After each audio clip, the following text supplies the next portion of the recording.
You're listening to the Coach Hodge and Banks Show on the Coaching, Culture, and Athletics Radio Broadcast Network.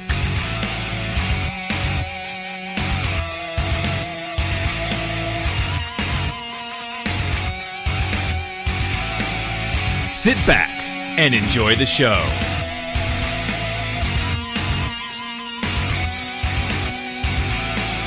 Please note, the views and opinions discussed in this podcast aren't necessarily the opinions of the host and or Coach Hodge and Banks Show on the Coaching and Culture Athletics Network.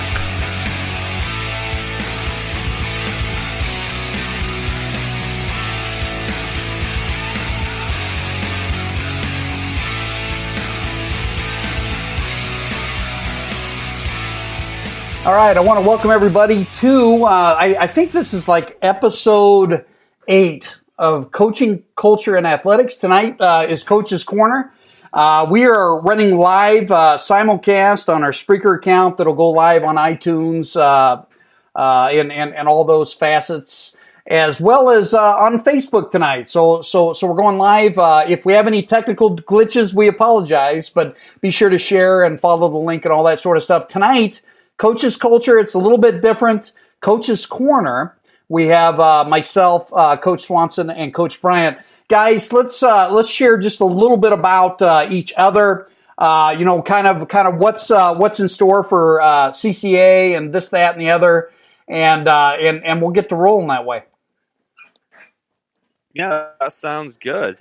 This should be a great episode tonight, talking about just a plethora of things, mainly involving coaching, their attitude, negative reinforcement, as well as is there a place for profanity in sports? It'll be an interesting concept. It's actually brought by Coach Bryant in a text message to Coach Banks about profanity in sports. And so, Tyler, what were some of the things that hit you, and why was this topic something that you want to talk about? Well, I'm binge watching Last Chance U on Netflix, and if nobody knows what that is, it's a show that follows 2 community colleges that have some football players who have the talent but not necessarily the grades, or they haven't made the necessary or smart choices in life. And so they go from D1 down to community college in order to get back up. And so that's why they call it Last Chance U. But in that show, a lot of the coaches cuss almost every single word, and it's directed towards the players sometimes. And I was thinking back to my days. I had no coach that did that to me. And even in college, no coach cussed at me. I mean, they might have said some cuss words. And so texted Coach Banks and was like, hey, what do you think, if this is okay or not?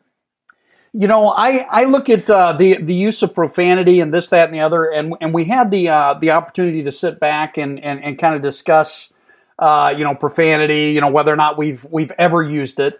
And Coach Swanson, you'd mentioned that probably 8 out of 10 coaches will do it at one point or another. However, I look at this thing called be who you are and stand with conviction. And sometimes I think coaches try to overstep and because of the whether it's positive peer pressure, this, that, and the other. And sometimes that is part of the issue. Yeah, I think, when it comes to profanity in sports, I think some of it is, like, you watch the old Bobby Knight, he was a hard-nosed guy. He used profanity. Mike Leach, these guys are hard-nosed coaches who are successful. And I think some coaches try to implement and be like that. I think a lot of it goes to some of the ways maybe we were coached. My high school basketball coach didn't use profanity, except maybe once in a while. And it wasn't directed towards us. It was more as, let's get fired up, one of those, motivational speeches that might have a few, profanity words in it. But the concept of profanity anymore, I think, is drastically changing. I remember growing up in high school, you did not dare utter profanity. You didn't dare say a word. And now it's pretty common to hear kids say this left and right, and it's really hard to stop it. And so I think it necessarily has a place in sports. I don't think it's something you can get rid of, though. I think it just depends on the coaching style. I think it depends on the moment in time. I think most coaches, like I said, 8 out of 10 probably have said something, and I don't think it's been, just a random, hey, bleep bleep at some random moment. It's usually probably in the heat of the moment where they're really upset, very frustrated, or something's going their way. Or it might be part of a motivational halftime or pregame speech in which they might just throw something out there because it got in the heat of the moment. It is an interesting topic, though. You look at profanity, and personally, as a father, as a grandfather, and someone that's been around coaching a long time, I don't feel that there's any use for it, with when their kids around, this, that, and the other, and that's my personal opinion.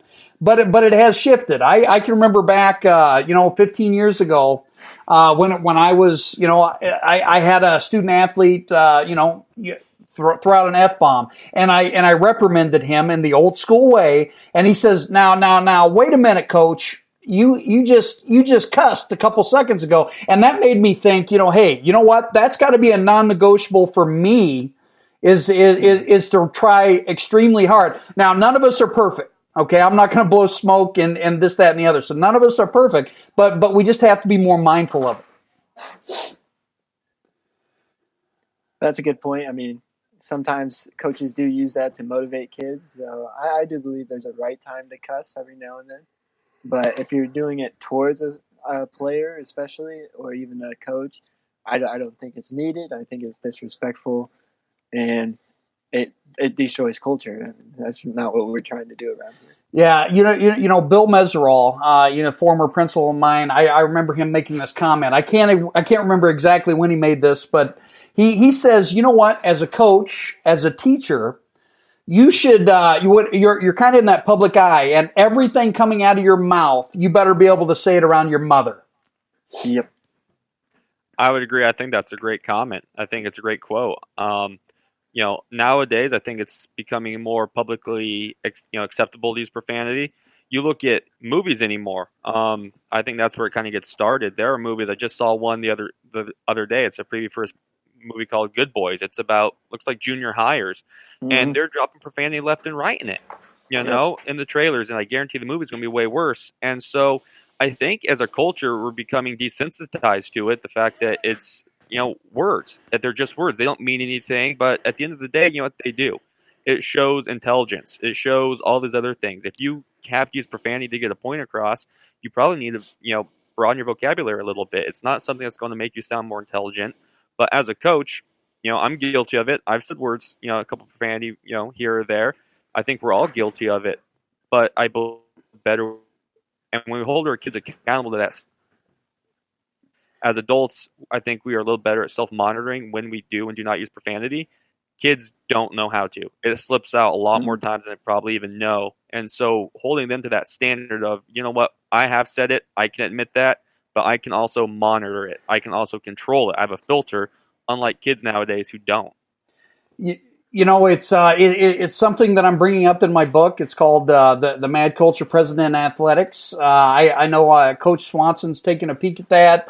A lot of things, and we all learn by experiences, and to share those experiences with the world are pretty inherently important. Now, do you feel that as far as the use of profanity, Coach Bryant, do you feel that this is more of the old style of punishment?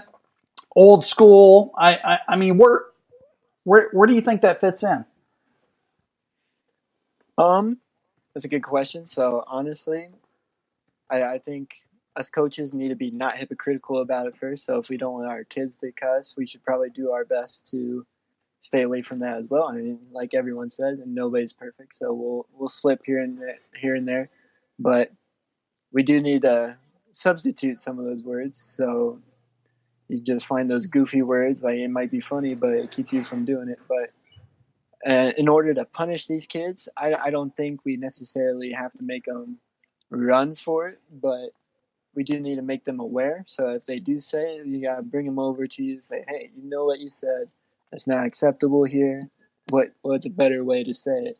Especially since all three of us are teachers. I mean, we don't want any of these kids cussing in our classroom. I mean, I got a cuss piggy bank on my desk right now, getting ready to be filled up if they do cuss. But yeah, so I don't think punishment is necessarily needed unless it's like continuous and they're doing it towards somebody. What if I said, and I hope I get you guys fired up. What if I said that punishment is unacceptable. We need to switch to more of a tone of negative reinforcement over punishment. Come on, jump in, boys. So what do you mean by negative reinforcement in terms of punishment for this? Like making them run, do push-ups, run a mile? A negative reinforcement is a focal point when we look at a culture of a program. A negative reinforcement is something that is driven in, and kids understand that if this, and this happen, these are going to be the consequences. It's not a punishment; it's a reminder for you to be able to interact and interject in that mannerism. I believe wholeheartedly, since my philosophy has changed, and people, I'm not going to give you all my, I'm not going to give you every detail on the mad culture in athletics. You're going to have to purchase that. But, when you look at it, I believe that it's kind of like a teacher. Okay, if you're looking at the punishment term, it's the one person, it's the Gestapo, it's the dictator, and this is the way it's going to be. It's my way or the highway. Whereas negative reinforcement is a culture, is an entire program-wide basis where you're just going to continue to try to improve and promote who you are. That's really great what you just said. I think it's going to be tough. I think it's tough no matter what your program is. The negative reinforcement, it works for some people. It works for some coaches. Does it work with the ones that build better relationships? It just might. I think it depends on, one, the type of coach you are and your relationship with the kids, and then the type of kids that you have. The kids vary from location. Wyoming, town of 30,000, roughneck community, nothing but, miners and oil field workers and all that. Its environment was completely different than what I'm experiencing. Totally different. So different tactics work in different locations. I really think it depends on the coach, the location, and the relationship you build with your players for, that negative reinforcement to actually work. Some kids might rebel against it and be the rebel and not like it because some kids are like that. Some might take it to heart. It just depends on your kids. Absolutely, I agree with that. You have the coaching preferences or the coaching styles. So at Central College, our head coach purchased this psychology test called the coaching styles. It had 7 different styles, and you would just list and answer a bunch of questions, and it would tell you how this player wants to be coached and what you should do towards that. And so just having some of those coaching preferences in mind. So like me, if you cuss at me, I'm probably going to not listen to you as well if I'm being coached by you. But if you're telling me what to do in a non-cussing way, in a happier manner, I'm like all ears on you. I'm focused on you and ready to go. That's just my coaching preference. So there are players and students who do have the preference of, hey, cuss at me, get me fired up, I'm ready to go. Central College is experiencing that right now. I was talking to a couple of the going to be senior captains this year, and they told Coach Mack, the head coach, that, hey, we really want you to cuss some more. We don't want you to say Fanny as much. And I'm sitting there like, man, I really like the Fanny. I didn't need him to cuss. And so it's weird how some players do want that cussing. Like, hey, we want to get fired up. And that's just not me, but I'm perfectly fine if others want to do that. Well, there is one thing that that we take from any culture is it has to be defined from within. It has to be extremely okay. Let's see. Sorry, feed just lost me. Consequence for actions, accountability. Okay, we'll come back to that, Michelle. I appreciate you throwing that in there. But as far as who you are as an organization, you have to come up with a mission statement, a vision statement, and you have to come up with a list of non-negotiables, and you have to define who you are. And you have to be that person. And here's the big kicker, though. Here's the big kicker. Everyone within that entire culture, every stakeholder, whether it's the community, whether it's the leadership, whether it's the coach, whether it's the student athlete, whether it's the parent, has to buy in order for us to get rid of what I call the mad culture present in athletics. Absolutely. I agree. And I think that's one of the hardest things anymore is getting parent buy-in to go with that. It's easy for a coach to say, hey, these are our rules, these are expectations, these are our non-negotiables. but we only see them for a small portion. If they go home and they're allowed to, go on these profanity-laced tirades to their parents, and they come to school and they do it and there's not, any consequences. They come to practice and there are consequences. 1 out of 3 is not going to do it. I think the biggest aspect in what you touched on is getting that parent buy-in for this, because it's hard to get parents bought into athletics anymore, especially with coaches. Parents don't like coaches. It Nope. depends on the parent, of course, but I say more parents don't like coaches than do, because they're not playing my kid. They yell too much. They do this. They do that. And at the end of the day, I think every coach can say that we want what's best for every kid. We want to make them great husbands, great fathers, great people, productive citizens of society. And that comes with adversity, but if we don't have parent buy-in to what our non-negotiables are, we're going to struggle. And that's the hardest group to get bought in, is the parents. Me being a young coach, it's hard getting parent buy-in. They shake their heads and everything at parent meetings, but, once they leave, they're probably thinking, what does he know? I'm 20 years older than him. So It is difficult. Again, when we look at, entire stakeholder buy-in, you definitely have to have, it's the backing of your administration, whether it's your AD, whatever. And I think we do a pretty good job of that at Central Lee. So I'm just going to I'll leave it at that. But there are organizations out there where the parent understands, hey, I understand the rigmarole and the process. I'm going to skip right over that AD and that coach, and I'm going to go straight to the superintendent, and I'm going to take care of this situation for me. Here's the biggest issue, folks, when you look at a culture killer, is this. A parent, okay? I learned a lot, as I parented, my oldest daughter. And you know what? Here's the deal. Here's what's going to kill culture, is when a parent is trying to live their life through their own child because, maybe of a negative experience they had as a kid. And as a parent, as a grandparent now, and as a parent, you have to let the child live and be there for them, love them, hug them, and say, you know what, I'm with you 100%. Continue to work hard, and there's that buy-in. That's probably the biggest issue when you look at a culture killer. Yeah, you look at the lawnmower parent, the helicopter parent, and now the snowplow parent. It's because they're trying to live their life for their kid. I truly believe that. I would agree. I mean, it's not like the parents are specifically targeting the coach just because they hate them. It's because they want the best for their kid, and they want them to play as much as they can so they can enjoy the sport. But they tend to forget that us coaches also want what's best for the kid. We'd play all 22 kids on the basketball court if we could.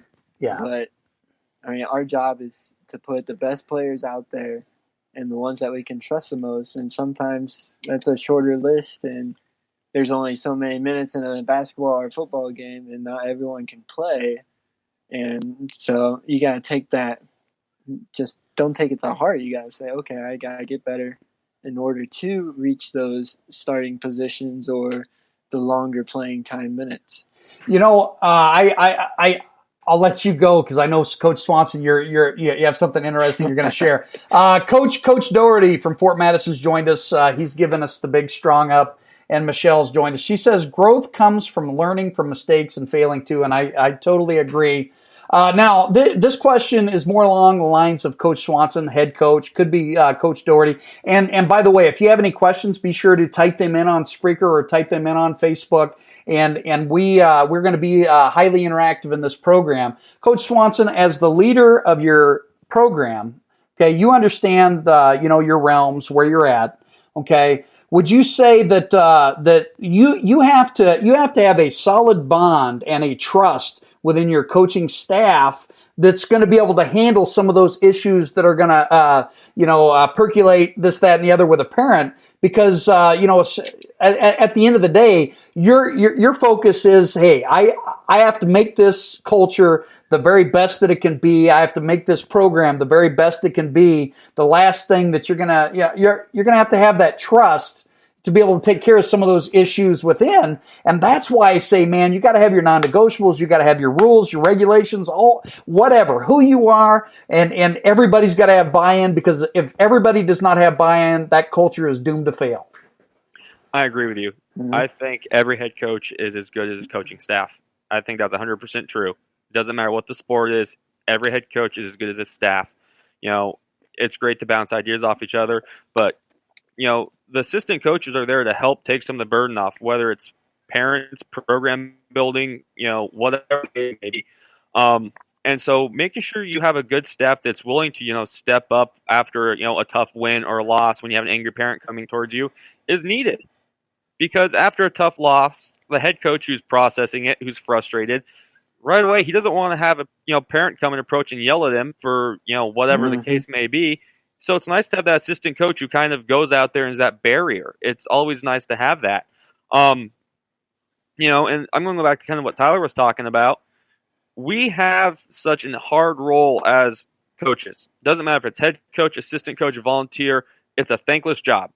Mm-hmm. But, as a head coach, my priority is 1, the program. We're going to do what's best for the program. 2, we're going to do what's best for the team. 3, what's best for the individual. And unfortunately, parents want to see that in the reverse order. They want what's best for their kid, team, and then programs last. Well, as a head coach in high school, they bring us in to win games. They bring us in to be competitive, to do things that the program may not be able to do for the longest periods of time. And so our priority is building a strong program, top to bottom, with youth sports and junior high sports and everything else. And so when parents start understanding that concept, when they start understanding that it's not about the individual, it's never about the individual, it's about the idea, the program, the fact. For me, it's Central League boys basketball. If it's about that first, and then about the varsity team, and then the JV team, and then about the individuals that make up each team, then we'll start to get to that path where we have such a very successful culture. But that's the hardest thing to get parents on board with. But that's a good thing. He locked up that on message at each level. Okay. Yes. Absolutely. Now, culture. Okay. Here's what it is. Coaching understands love teams unify really easily. Okay. Now, how do you promote that love? How do you build that love, that trust, that interaction? Where because we've seen it. Most of these kids. On a daily basis, they are very positive. And kids will be kids, this, that, and the other. But let's talk about how we're, because if players feel loved, if kids in classrooms feel loved, you're going to get more out of them. So how are you going to do that within your non-negotiables, within your 5-year plan? Because you had mentioned that earlier. That's tough. We're at a point where we try to build relationships with our kids in the classroom, on the court, on the field, wherever. A lot of it's won by being honest and open. I think it's important. I tell my kids all the time, I love basketball, but growing up, I was awful at it. Didn't start the B team in 5th grade. I just busted my butt till I got where I wanted to be. And so I'm honest with them. I tell them what they need to do. I'm, open with them. If they have problems or if I think they have a problem, I pull them aside and try to talk to them. But I think it gets to be difficult anymore because I think there are some kids that don't even try to build relationships with coaches because it's gotten in their head from their parents that we don't have to listen to him, Yes. And so it is becoming a little more difficult, just promoting a good environment, a safe environment, one that if kids struggling, they feel like they can come talk to you.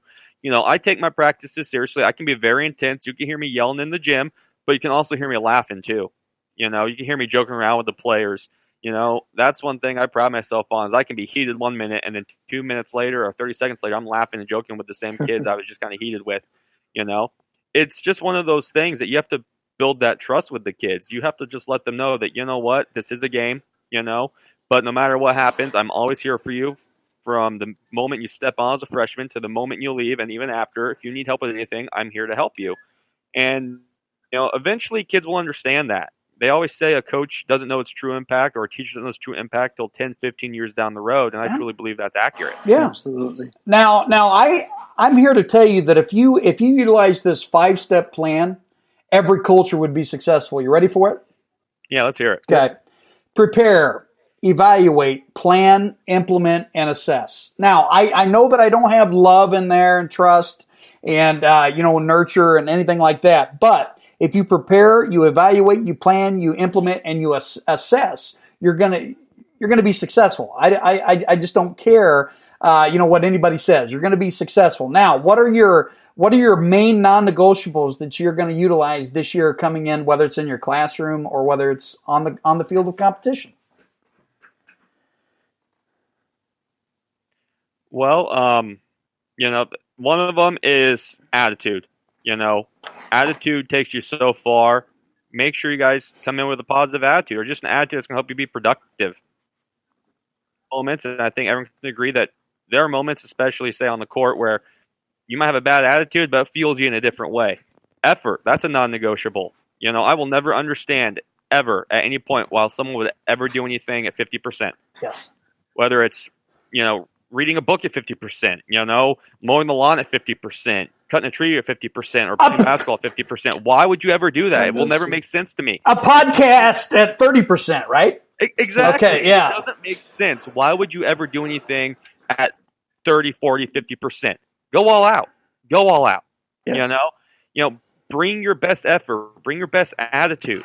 And those are the two biggest things. At that moment, when you have a good attitude, you have good effort, it's easy to build that trust. It's easy to build that honesty. It's easy to show that you love each other on the court with those couple things.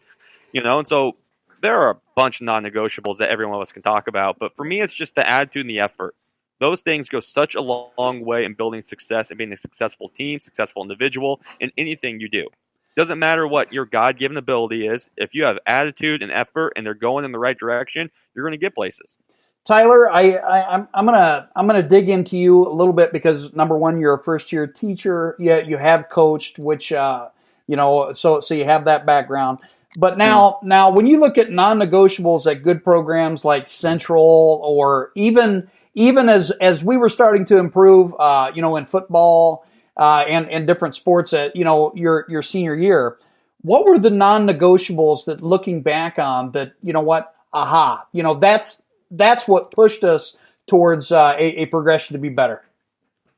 Yeah, so each year our senior leaders have to read a book called Legacy. It's about the all-black team. It's a New Zealand rugby team. It's a fantastic book, great leadership book, and I'd highly recommend it. But it just gives 7 things that great teams do.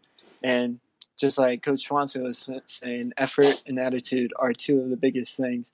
If you're not there going all out, and if you're not there having fun and focusing on the positives and the negatives, then why are you even there? It's going to suck for you, and then it's going to suck for others, and then boom, cancer occurs. So those 2 things are very important, but also doing the little things. I mean, the book talks about if you're doing line drills and you don't touch the line and you miss it by an inch, if you do that 100 times, that's 100 inches, and that's a huge difference from even a football or a basketball game. That's huge. And just doing the little things, not only on the field, but outside of the field. Are you picking up the trash? Are you picking up the locker room, making it better than what it was before? Are you encouraging everyone?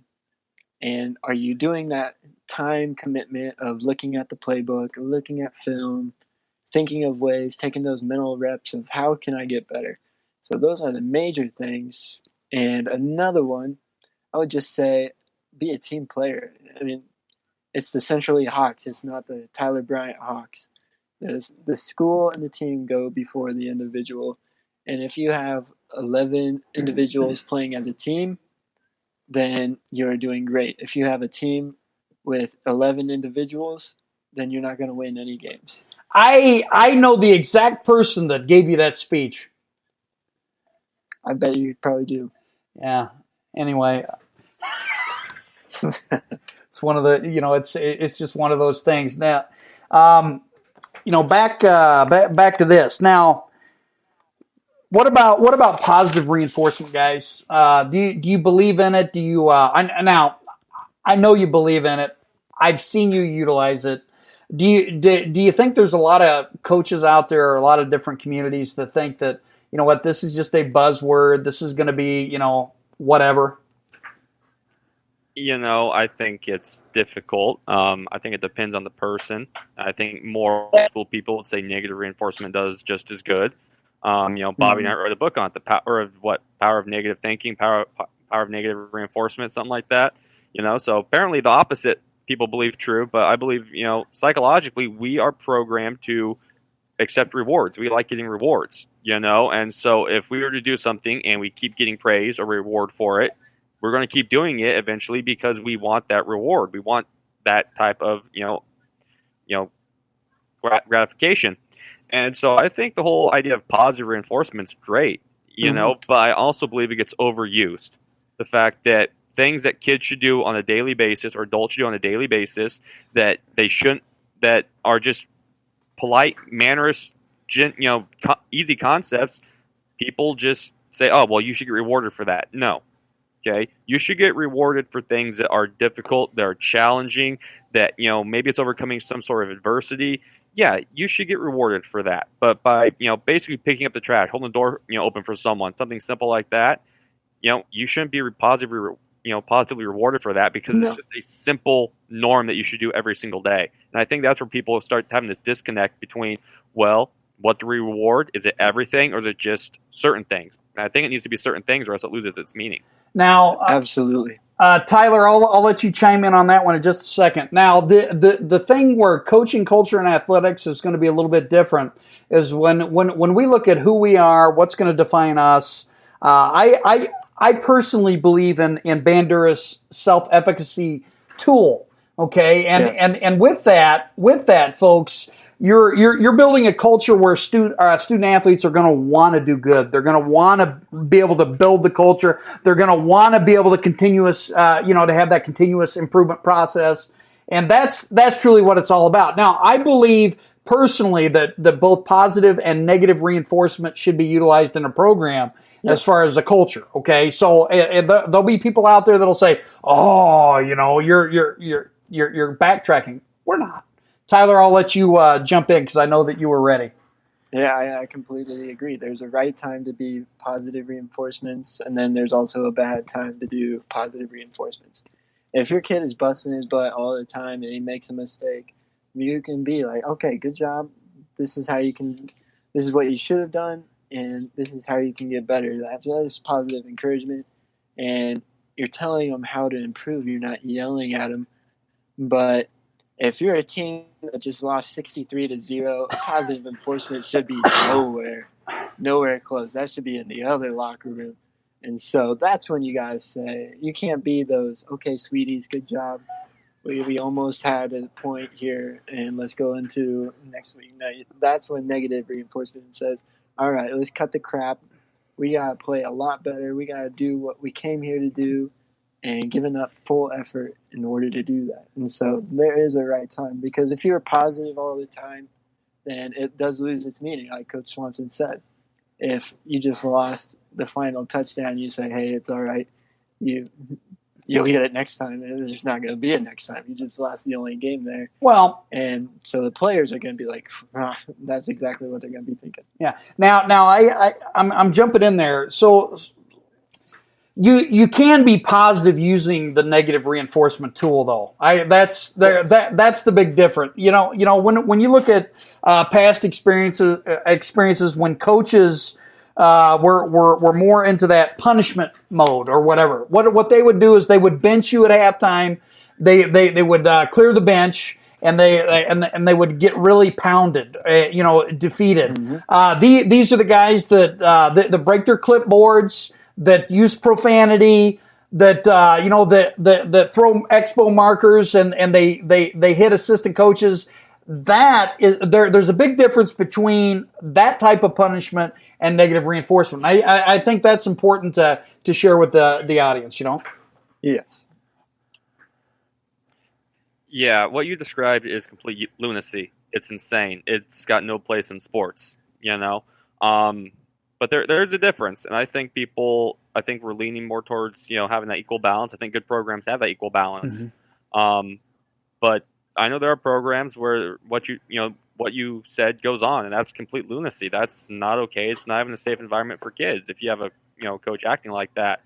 Now, I know from experience there are coaches who are good coaches that in the heat moment they've broken a clip. Yeah. I've done it. I can admit that. You have to learn from your mistakes, and to be able to move forward. And I agree. And I think a lot of people don't think coaches are allowed to make those mistakes. at the end of the day, Yes. I don't care if you're a coach, player, whatever. We are human. Mhm. You know, and a game, and especially in sports where there are so many emotions that go into every single thing, that, yeah, you know, we're human. We're allowed to make those mistakes, okay? As long as they're not life-threatening or they put kids or other coaches or parents in unsafe situations, then, you know, we're allowed to make those mistakes. Yeah. I think it's important, but it's also important that we learn from them and grow from them as well. Yeah, and the thing is you know, none of us are perfect. You know, I'm not going to paint this rosy picture or whatever. I can remember a game when I was coaching girls basketball in Centerville. Okay, we were getting throttled by Oskaloosa. I think the score was 63-23. I was standing up and I was still barking at the officials. Blah blah blah. You could see it in my kids or whatever. And you know, Coach Huseman, I love Coach Huseman. He says, "Do you want this whistle?" And I said, "I might as well." And I got teed up. I was an idiot for doing that. Okay, I lost it, but you know what? I learned from that particular episode. I have a good friend of mine that he totally had a meltdown one night, and thank goodness it was right after that, because I got off the watch list, you know, when it came to coaches screwing around. But went out and, you know, kind of yelled at the officials and this, that, and the other. That stuff happens. You just have to be able to learn from it, grow, and move forward. And that's where your community, your administration, your coaching staff, that we all have to be in a line together to be able to help each other move forward, or at the very least say, "Hey, come on, Coach Swanson, you know you don't want to throw that chair out there and do a Bobby Knight. Come on, man, sit down." You know. I agree completely. What you said is exactly true, and it's a concept that I think a lot of people need to start following. You know, we're lucky at Central League. We have good administration. We have a good AD that understands that, you know, these things happen. They understand that we're human, and I know there are a lot of places that don't have that. So we're actually very lucky where we're at. And you know, coming as I was the past AD at Central Lee, and coming as that, I will tell you that there are a lot of times that you know, the community or the parent, they'll say, "Oh, you're a yes man," this, that, and the other. You know, the AD takes a beating, and we'll have some ADs on, you know, to share those things. But you just have to put yourself in that situation, much like officials. Okay, officials are going to give you their best effort. They're not coming in there saying, "Oh, I hate this school. I'm going to make sure they lose." Okay, they don't do that. Even if you think that. Okay, that's wrong. You know, I know a lot of officials out there, and maybe that's a topic later on down the road. Coaches is officiating this, that, and the other, or whatever. But yeah, I guess the most important thing is, you know, we have started something here with creating culture in athletics where we're going to voice our concerns. We're going to discuss real topics, and you know what? We're going to get the word out there that, you know what, we're all here trying to work together to make to get rid of this thing called mad culture in athletics. You know, I agree, and that's why this is starting. It's a great thing, and we have great coaches here helping us. Yeah, Tyler, take us back to a couple of experiences where you know what you thought that coach maybe went to the max. They were a little over the edge. Every coach goes there, okay? They do go there. Yeah. I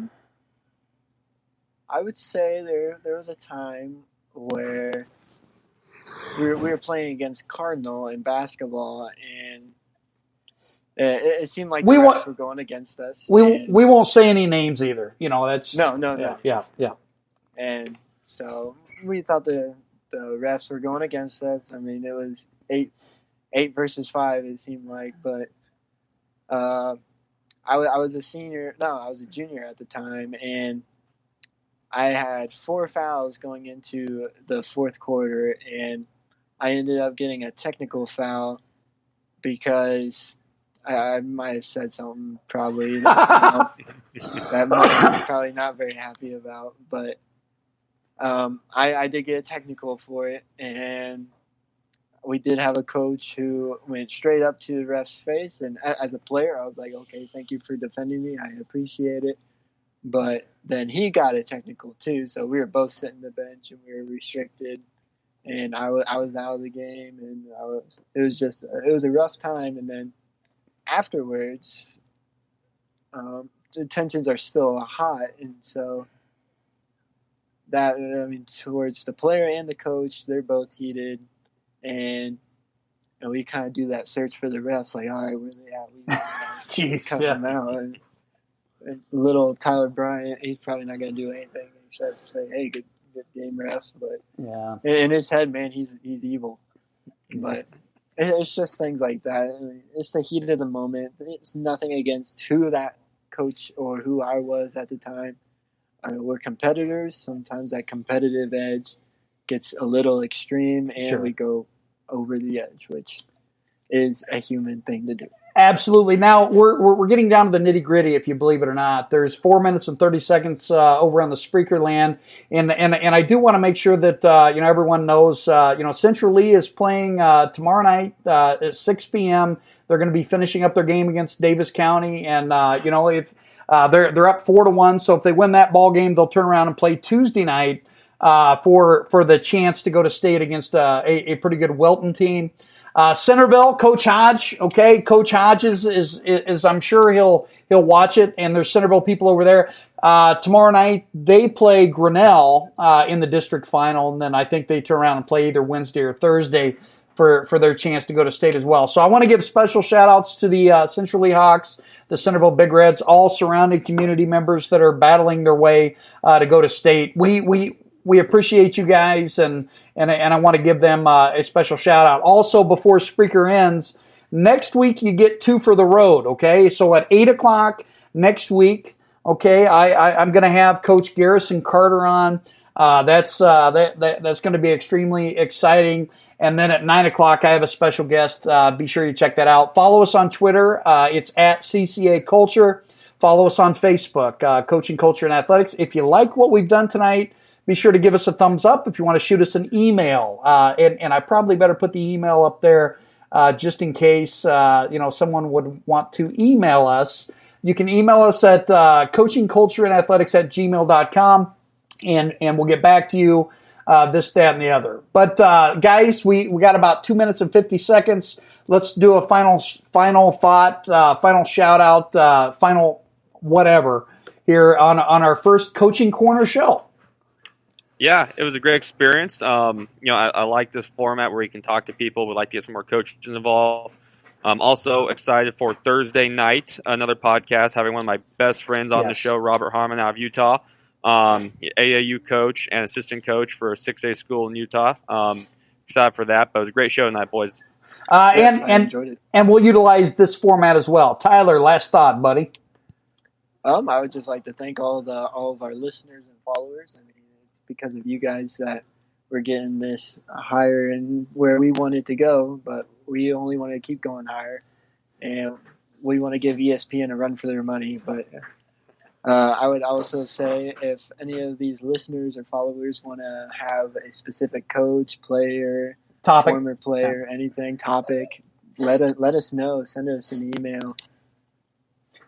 Okay, you know what? I'm going to go ahead and play the outro as the intro, but Facebook didn't get to hear it, so I'm going to play it.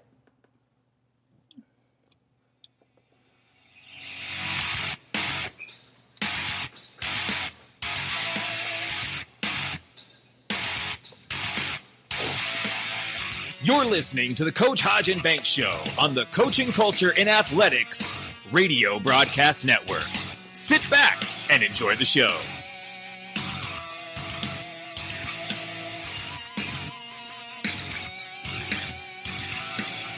The views and opinions discussed in this podcast aren't necessarily the opinion of the host or Coach Hodge and Banks Show on the Coaching and Culture Athletics Network.